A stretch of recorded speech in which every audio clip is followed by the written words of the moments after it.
Évangile de Jean, chapitre 6, les versets 60 à 71 pour aujourd'hui. Alors, c'est ça. Plusieurs de ses disciples, les disciples de Jésus, après l'avoir entendu dire, cette parole est dure, euh, qui peut l'écouter? Donc, on voit ici que les disciples, quand ils ont entendu Jésus qui disait, si quelqu'un ne me mange, s'il boit mon sang et tout ça, pour des Juifs particulièrement, là, qui ne prenaient pas de sang, qui, d'aucune façon, les Juifs n'auraient consommé du sang, du boudin ou n'importe quoi. Là, c'était impensable pour un Juif. Puis quand Jésus dit ici qu'il faut le manger, littéralement, ou le boire, boire son sang, c'était vraiment scandaleux pour eux de dire des choses comme ça. Là. Même si c'était les disciples de Jésus puis qu'ils avaient vu des miracles, ça, c'était vraiment difficile pour eux. C'était même impossible pour eux à avaler, si on peut dire. Excusez le jeu de mots, là, mais c'est ça. Alors, on comprend leur réaction. Puis là, Jésus, sachant en lui-même, donc, même si ces gens-là ces disciples-là disaient pas ça ouvertement, Jésus, dans son esprit, le savait. Il est non seulement prophète, mais en tant que Dieu, il peut savoir tout ce que les gens pensent. Alors, Jésus, sachant en lui-même que ses disciples murmuraient à ce sujet, leur dit, cela vous scandalise-t-il? Alors, c'est évidemment que ça les scandalisait. Alors, mais Jésus fait ressortir ce, ce- ce- ce scandale pour leur dire ensuite, et si vous voyez le Fils de l'homme monter où il était auparavant, c'est que la plupart de ses disciples, même s'ils suivaient Jésus, ils espéraient que Jésus devienne leur roi bientôt, qu'il monte sur le trône, qu'il les débarrasse des Romains, puis qu'ils puissent commencer une nouvelle vie tu sais, dans leur royaume à eux, etc. Alors, quand Jésus dit que le Fils de l'homme va monter d'où il était auparavant, donc au ciel, ça veut dire que finalement, toute leur espérance tombe à l'eau. Que ce qu'ils espéraient, en tout cas, c'est pour ça qu'ils suivaient Jésus, ce qu'ils espéraient, ça n'arrivera pas. Alors, Jésus leur dit, si ce que je viens de vous dire vous a scandalisé, parce que vous ne le comprenez pas bien, il va leur dire ça ensuite, bien imaginez quand vous allez voir que je vais partir, puis que finalement, je n'établirai pas un royaume sur la terre tout de suite, euh, eh bien, c'est sûr que vous allez être scandalisé encore plus, là, parce que Jésus est venu apporter un royaume spirituel d'abord, dans les cœurs, et pas un royaume physique avec, euh, c'est ça, un vrai royaume comme on le conçoit. Alors Jésus dit ensuite, c'est l'esprit qui vivifie, la chair ne sert de rien. Les paroles que je vous ai dites sont esprit et vie. Alors, ce qu'il dit, il dit, j'ai jamais voulu que vous me mangiez réellement. Euh, c'est ça que vous avez compris, mais c'était pas de ça que je vous parlais. Euh, je, je vous ai encouragé à croire dans le sacrifice que je vais faire pour vous. Je vais donner mon corps qui va être brisé sur la croix. Je vais donner mon sang. Alors, d'une certaine manière, je peux vous dire que mangez-moi ou buvez-moi, mais ce que je voulais vous dire, c'est ce qui se trouve d'ailleurs un verset avant, au verset 35, Jésus leur dit, je suis le pain de vie, celui qui vient à moi n'aura jamais faim, celui qui croit en moi n'aura jamais soif. Donc, manger puis boire, c'est une façon de parler pour s'approprier. Puis ça, on s'approprie de Jésus puis de l'œuvre de la croix par la foi. On croit en croyant que Jésus-Christ est mort pour nos péchés, qu'il a donné sa vie pour nous, son sang pour nous. Bien, c'est ça qui nous donne la vie. C'est ça qu'il voulait dire. La chair ne sert de rien. Le corps, tu mangerais tout au complet sur place ou tu boirais mon sang. au complet, puis ça ne te donnera pas la vie pour ça, là. Alors, ils avaient bien mal compris les choses. Alors, c'est pour ça que Jésus dit, c'est l'esprit qui vivifie, c'est spirituellement que je vous ai parlé. C'est un sens spirituel, ce que je vous ai dit. Allez pas commencer à interpréter ça à la lettre comme ça, qu'il faut faire du cannibalisme. Tu sais.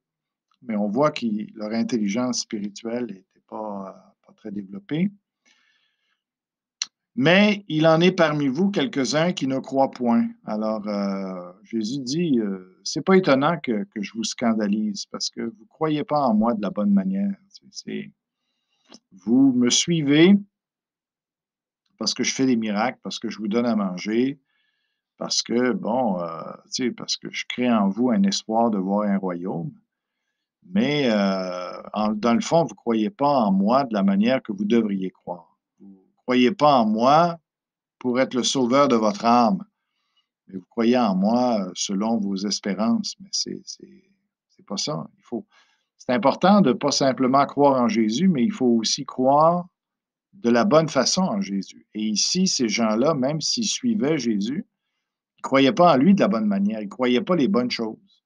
C'est important. La foi, il y a plein de sortes de foi. Il y a des gens qui croient à n'importe quoi. Il y a des gens même qui croient en Jésus, mais qui ne sont pas sauvés parce qu'ils ne croient pas, ils ne comprennent pas qui est Jésus vraiment, qui est Dieu fait homme, mais en plus, ils ne comprennent pas l'œuvre de la croix. Comment c'est ça qui nous sauve. Ils s'attachent à Jésus pour des mauvaises raisons. C'est ça que Jésus est en train de dire ici. Hein? Ces gens-là, c'est des disciples. Il dit ça à des disciples, là. Pas des gens du monde, pas des gens qui le persécutaient, des disciples, des gens qui le suivaient. Mais il dit quand même, mais il en est parmi vous quelques-uns qui ne croient point. C'est triste, mais c'est comme ça. Car Jésus savait dès le commencement qui étaient ceux qui ne croyaient point et qui était celui qui le livrerait, en parlant de Judas. Jésus savait déjà d'avance pourquoi les gens le suivaient. Hein? Et puis, donc, il faut faire attention nous-mêmes. Est-ce qu'on croit en Jésus de la bonne manière? Et il ajouta, c'est pourquoi je vous ai dit que nul ne peut venir à moi si cela ne lui a été donné par le Père. Alors, humainement, on n'est même pas capable de se donner à Jésus-Christ comme on est supposé de le faire. De s'engager envers lui, de croire en lui, de comprendre l'œuvre de la croix.